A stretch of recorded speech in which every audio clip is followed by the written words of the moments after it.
Thank you very much indeed for this invitation to talk to the AlmaLaurea Conference. Very pleased to be here today in the lovely city of Parma.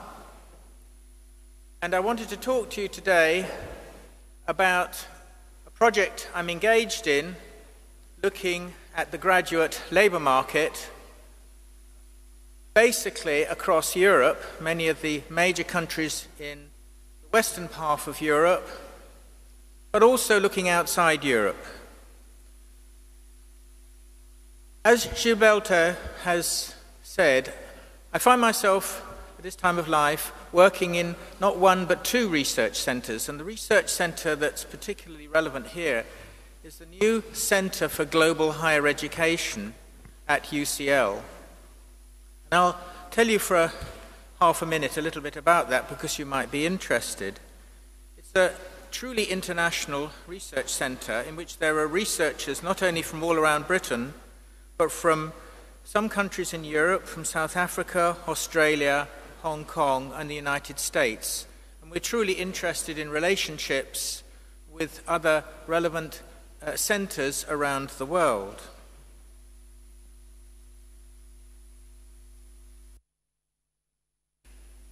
The centre is particularly involved in the engagement of universities with societies, a wonderfully general and broad framework.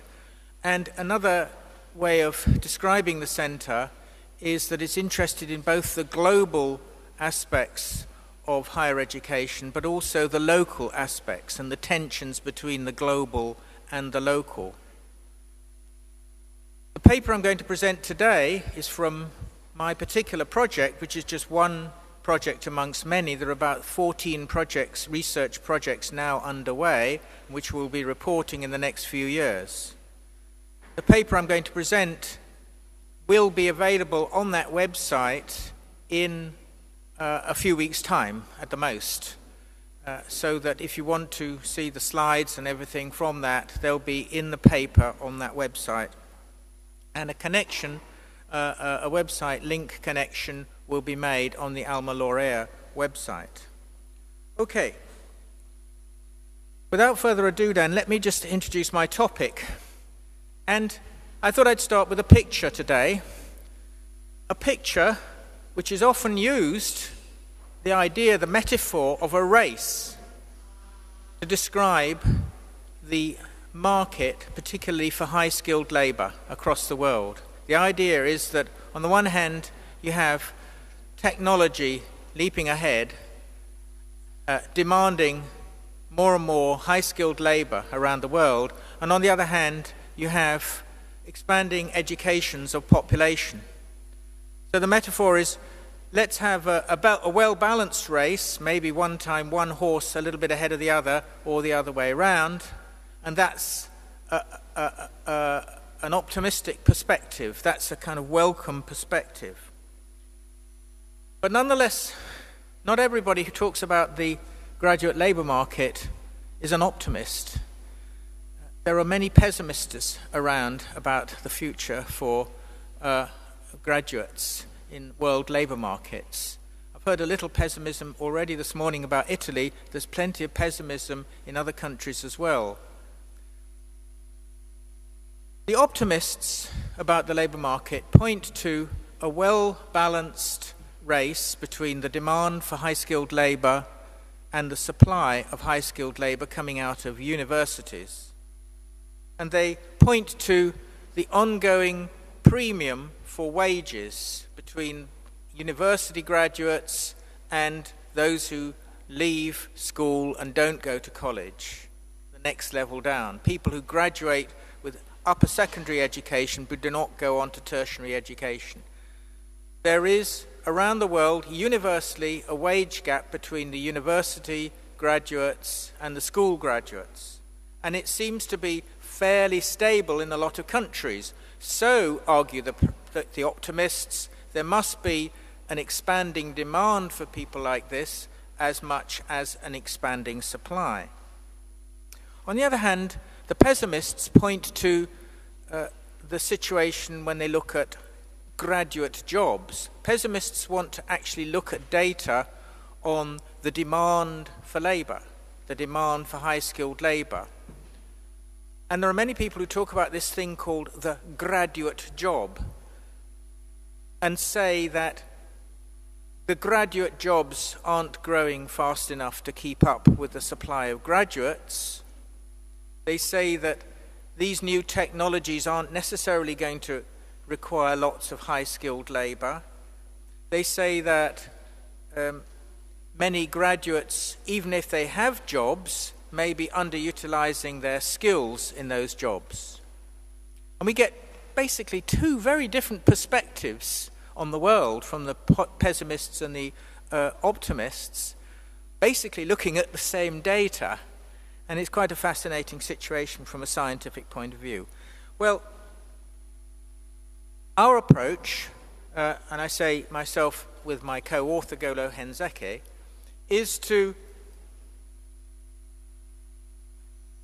our approach is really a complementary approach, one which is going to look both at direct evidence about the supply of graduates around the world and the demand for graduate labour, and we're going to look at evidence to do with wages, the earnings premium comparing graduates with the next level down.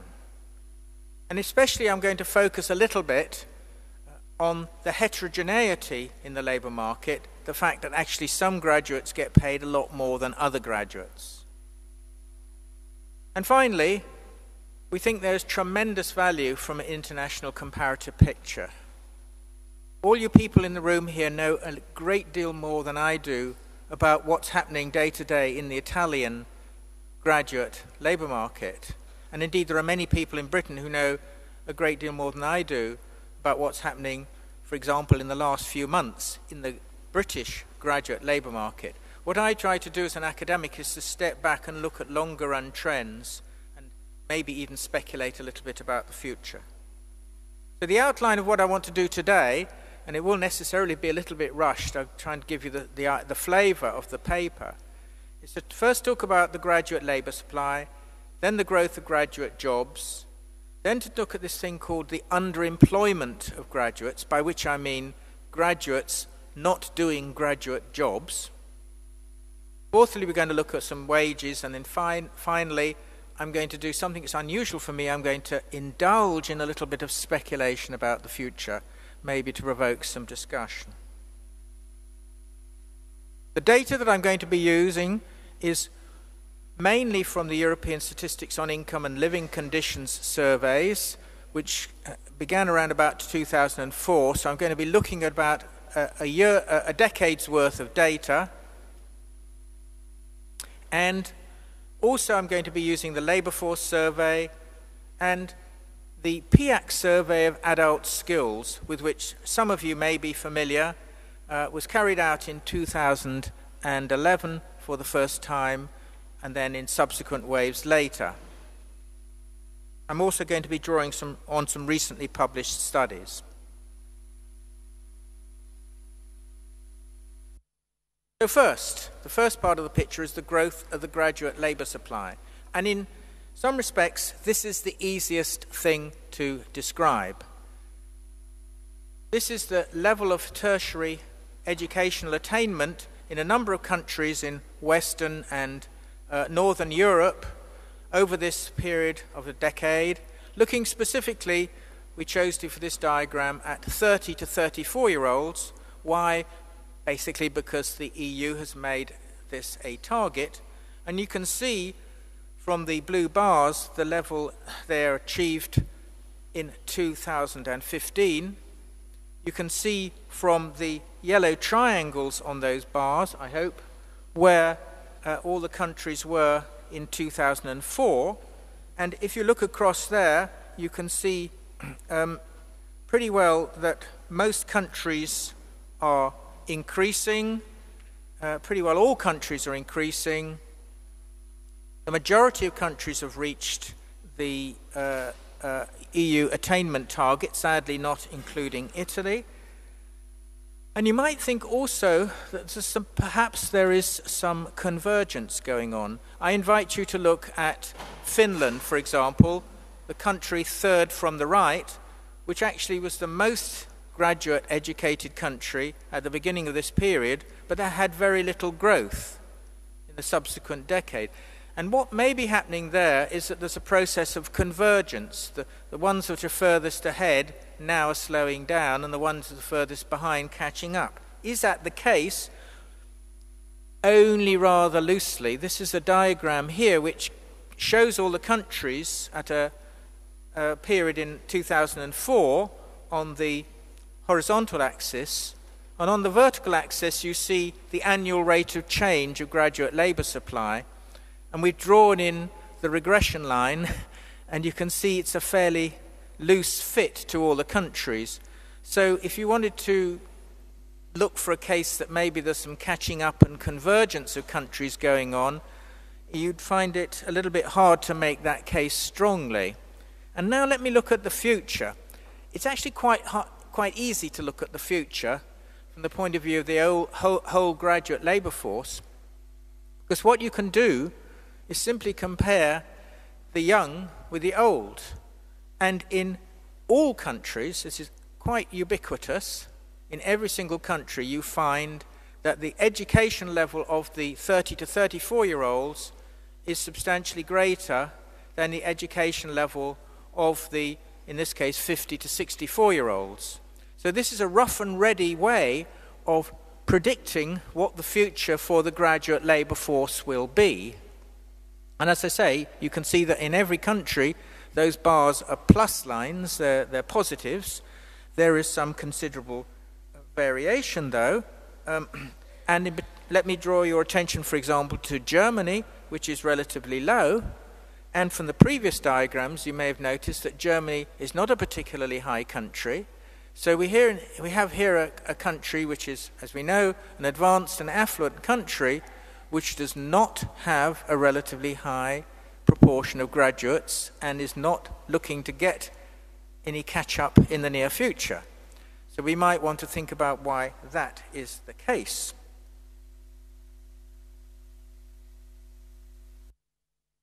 So, just to finish on the growth of the graduate labour supply,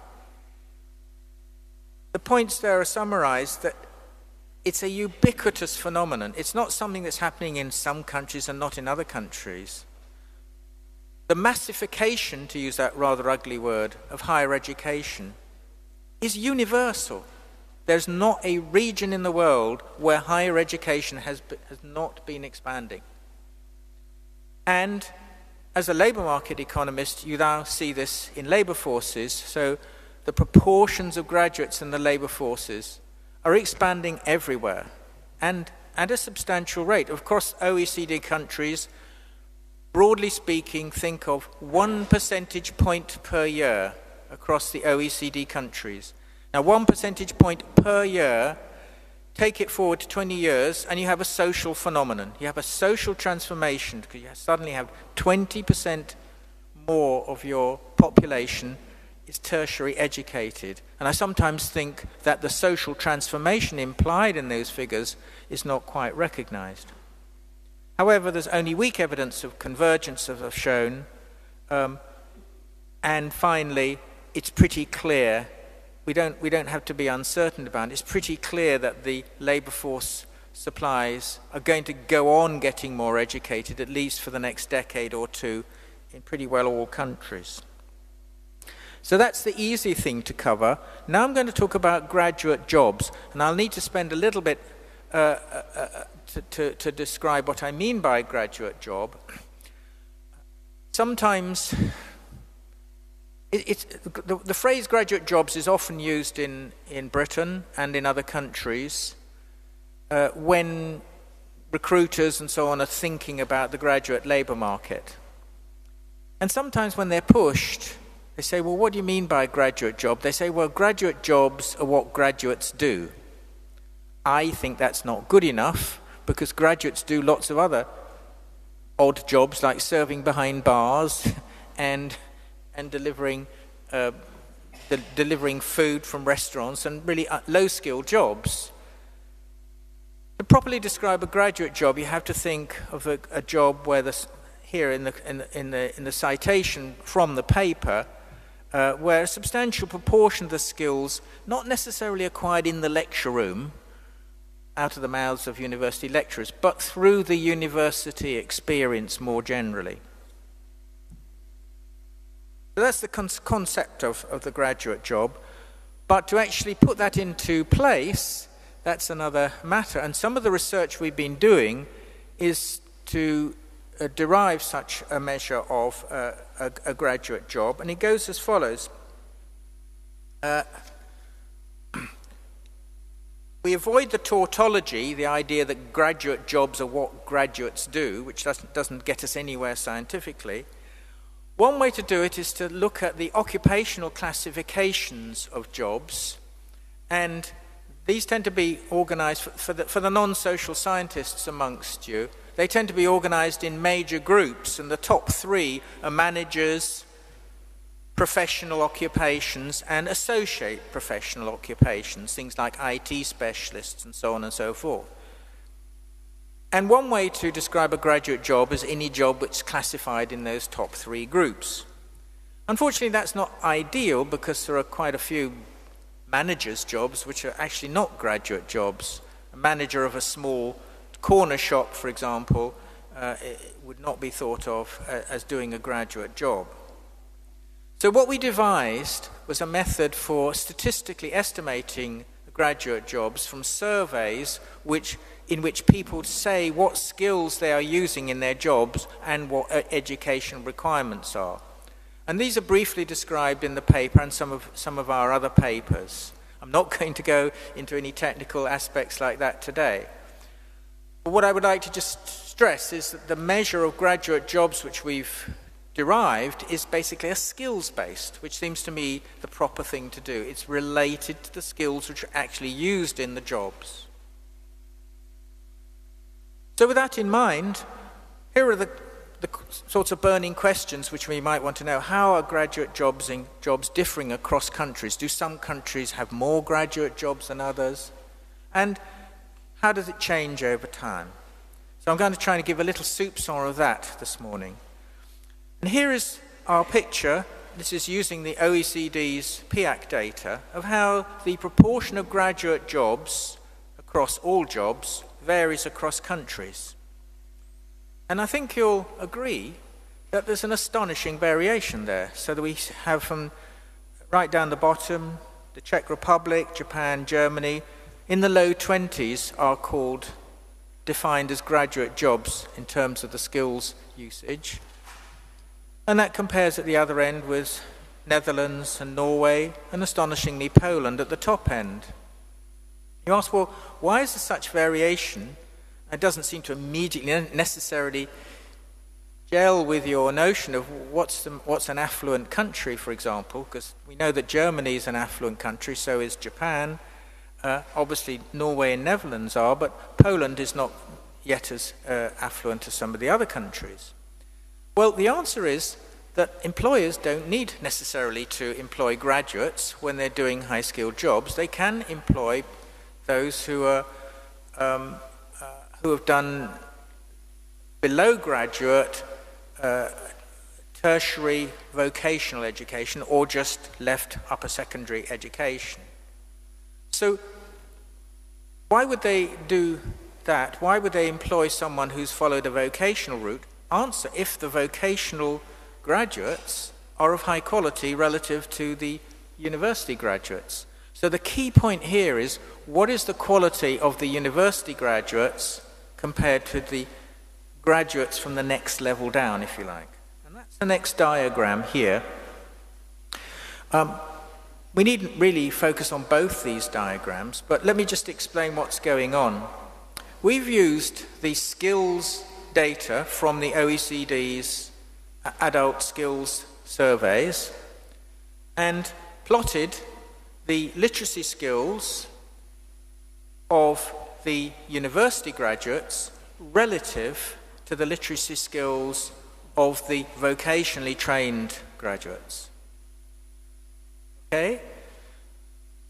On the vertical axis, we've plotted what is in effect the proportion of graduate jobs, although we've slightly altered that depending on the industrial structure of the country.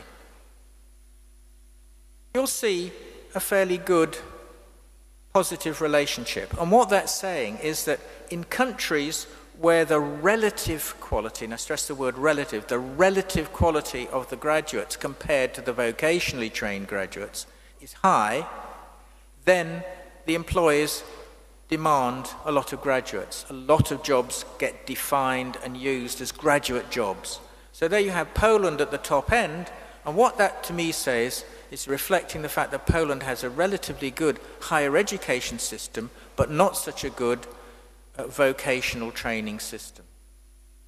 And Germany, you'll see down at the other end, this is the puzzle explained, we know that Germany has an extremely good dual training system, so that many school leavers who could go to university will choose instead to go into an apprenticeship and gain a higher level apprenticeship, so the quality and the skills of those persons relative to university trained persons is not so bad. So that in a nutshell explains to me a good part of the international variation of graduate jobs. Now let's think about the change over time in graduate jobs. We have to switch definitions a little bit because there was only one survey done by the OECD, so to look over time. What we have here is a pattern of polarization in jobs, which is very well known amongst labour economists nowadays, and I think becoming well known elsewhere as well, showing that over a period of time, the jobs which are growing the least, and sometimes declining even in absolute terms, are the middle-level jobs. So that in every part of Europe, we've grouped the countries for the purposes of this diagram into the southern European countries, Central European countries, the Anglophone countries, which is basically Britain and Ireland, and the Nordic countries. You'll see that in every part of Europe, it's the middle level which is going down. You'll see that in the Anglo countries and the Nordic countries, there's a clear preponderance of rising demand at the top end for those high-skilled jobs, jobs which are located in the managers, professionals, or the associate professionals.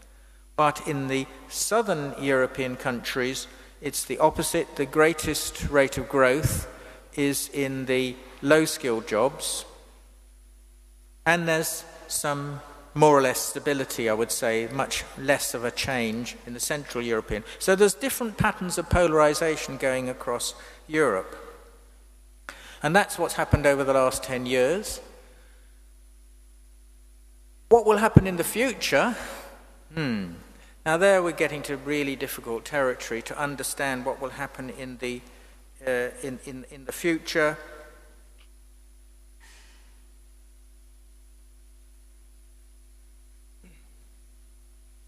There is evidence coming out of the United States, which is a little bit worrying. It's being called the Great Reversal. There is evidence that there has been a generalized reduced demand since about the year 2000 for advanced cognitive skills in American industries, even within the high-skilled occupations. And this is the first time this has been noticed over a long period of time, and the earnings premium to some extent is reflecting that, certainly those people who do a college-only education in the United States. There is a suggestion, in other words, that the long-standing link between technological progress and the demand for high skills might be starting to be broken in the United States. And you know the old phrase, when America sneezes, Europe catches cold. Well, that was actually meant to apply to macroeconomic spread. But could there could there be a sort of an inkling of what might be happening in other countries as well in the future? Now add to that the problem of understanding the role of robots, add to that the problem of macroeconomic uncertainty, which you all know about. I think it's fair to say that unlike the future of the graduate labour supply, which I talked about 5 minutes ago, the future of the growth of graduate jobs is extremely uncertain. And I'm going to come back to that later. The third part of my talk then focuses in on trends in underemployment. What do I mean by underemployment in this case? Well, I have a diagram, a picture to explain it. Basically, for a graduate, it's a graduate doing what I would call a non-graduate job. It's as simple as that. And if I can use my indicator of what jobs are graduate jobs and what jobs are not graduate jobs, then it's quite simple to define graduate underemployment in this way and look at the statistics in different countries. I wanted to ask the question, do the graduates of different countries experience underemployment to the same extent? And is there a similar pattern of change? So I'm trying to ask the same questions of each idea. Let's look at the variation across countries. Let's see how it's changing over time. Can we say anything about the future? So here is the picture of underemployed graduates using the definition I've given to you. This is for the OECD countries' first wave of the PIAC survey, and you'll see again an astonishing variation going from as low as just over about 11% or so in Finland to almost a half in Japan. And perhaps you should pause 1 second here. You should not be surprised to see some underemployment, some mismatch in education. You're never going to have a perfect match between an education and a job. It would be idealistic to expect such a perfect match. Nonetheless, even if your micro institutions, your careers advisory services, your job market services and so on, all working perfectly, you can still get some degrees of underemployment of graduates and maybe some overemployment of non-graduates. You can still get that if there's a macro imbalance. In other words, if graduate labour supply hasn't been rising fast enough compared with the demand, or the other way around. So, in short, the extent to which there is graduate underemployment, like on this diagram here, can reflect micro causes to do with the efficiency of your institutions, but it could also reflect the aggregate imbalance between the demand and the supply. It could also reflect maybe that there's differentiation between graduates. Maybe some graduates are more skilled than other graduates. Of course they are, it's obvious. But there is a school amongst economists, I have to say, who would suggest that looking at underemployment, looking at this underemployment is really not the right thing to do, because it's really to do with skills. And basically, graduates who are not working in graduate jobs, it's because they're kind of lower quality graduates. They don't have as many skills as the graduates working in graduate jobs. And there's no doubt there's a little bit of evidence that the higher skilled graduates are more likely to be getting the graduate jobs.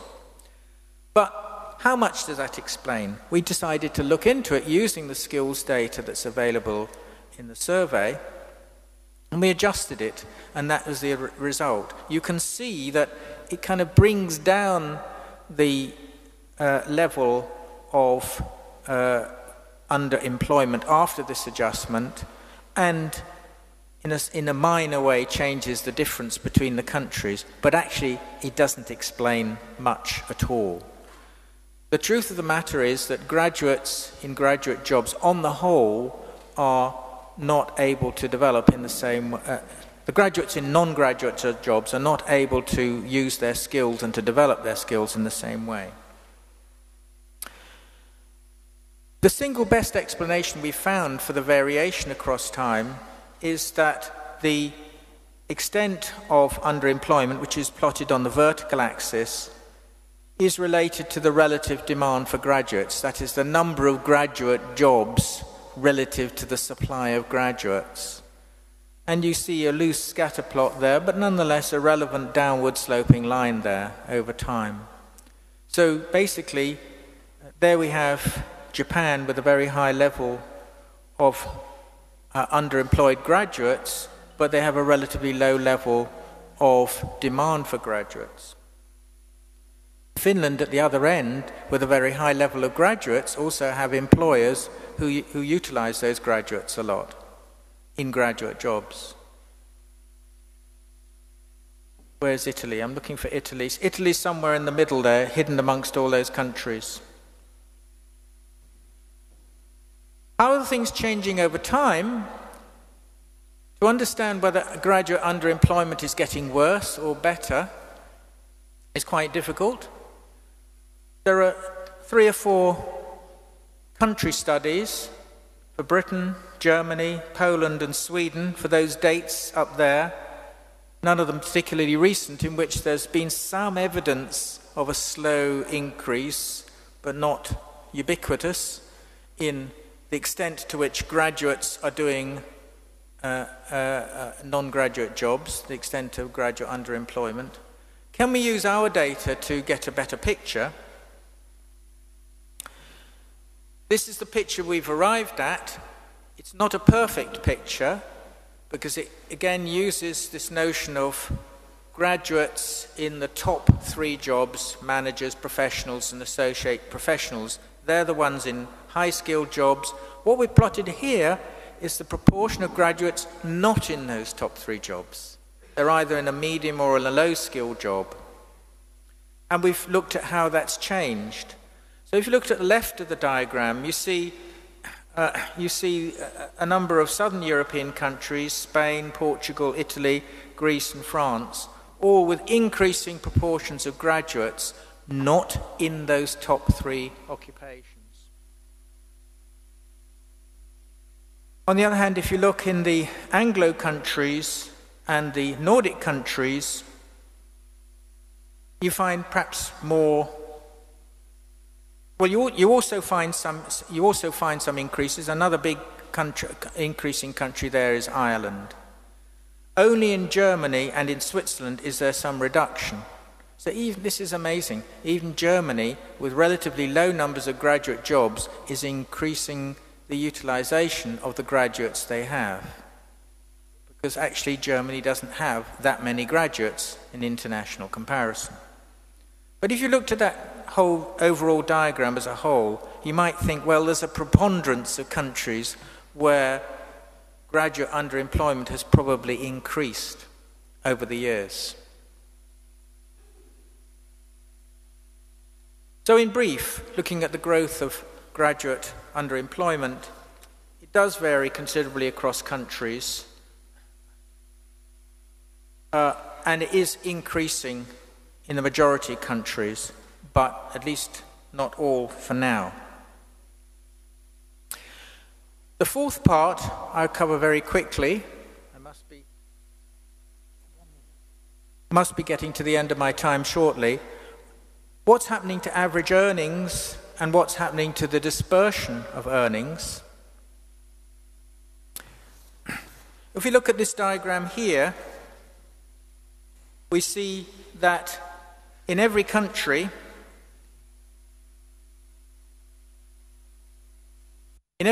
there is a premium for working for. In every country, there's a premium for graduates in the labour market. It's always positive. If you also look at it closely, you'll find that that premium is fairly stable because that yellow triangle close to the top of the bar says where it was in 2003. Only in 2 countries, in Portugal and Greece, do we find evidence of a declining premium for graduates. So the general picture is stability.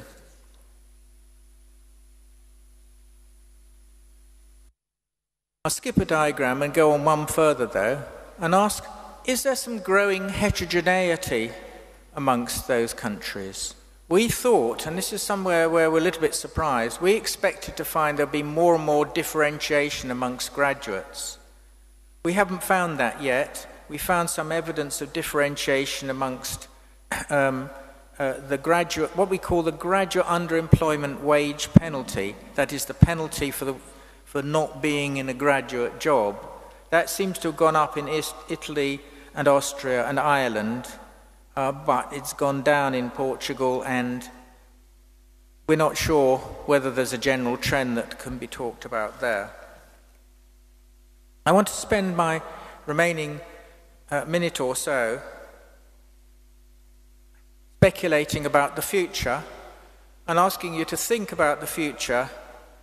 What now for the future of graduate jobs? Not just in Italy, obviously, but more generally. Just thinking back on what I've said today, there is almost certainly an ongoing rise in the supply of graduates. The gap between the young and the old is ubiquitous. In every country we've looked at here, and it would be in other countries, because we're hoping to extend our study to other countries as well, we're intending to. Set that against the enormous demand uncertainty, and you have this maturity of the existing information communications technology paradigm, which for many, many years has driven, like a general purpose technology in all industries, has driven the increasing demand for graduates. You have what I call the new wave of automation, or some people calling it the 4th industrial revolution, in which we're told by technologists that it really is different this time. You really are going to lose your jobs. They have to say that because those scares have been made in the past and been proven unfounded. But we're ensured that the nature of modern machine learning technologies for robots is such that we are going to suffer job losses. And so it is claimed some of these job losses will be extending far up into the higher ranks of the skill spectrum, far higher up than they have ever done before. And me being British, coming from Britain, there are many uncertainties associated with, and here's a personal opinion, the terrible decision of my country to withdraw from the European Union. I think those uncertainties are not just confined to Britain, and it wouldn't be worthy of me to try and speculate what those possible implications are, but it seems to me that one of them is that the future demand, as well as the future supply of graduates, is a little bit drawn into question. And I do think we, around the developed world, are going to have to start considering in the coming decades the question, what will happen if we see rising underemployment? Will we see in the future a world where large proportions of the population will be educated to tertiary or upper tertiary levels, but that the jobs simply won't be there to exercise their skills? And I don't see that as entirely a pessimistic scenario, by the way. There are tremendous social returns to having such an educated population. And we're trying to do some evidence on that. One of our papers has presented evidence about the social returns to graduate education, even if they finish up doing non-graduate jobs, by the way. But I do think we're going to have to consider that, and maybe, well, here is a prediction that in maybe 10 years' time, people will be reconsidering the purposes of university and not necessarily focusing it quite so much on employment. Thanks very much.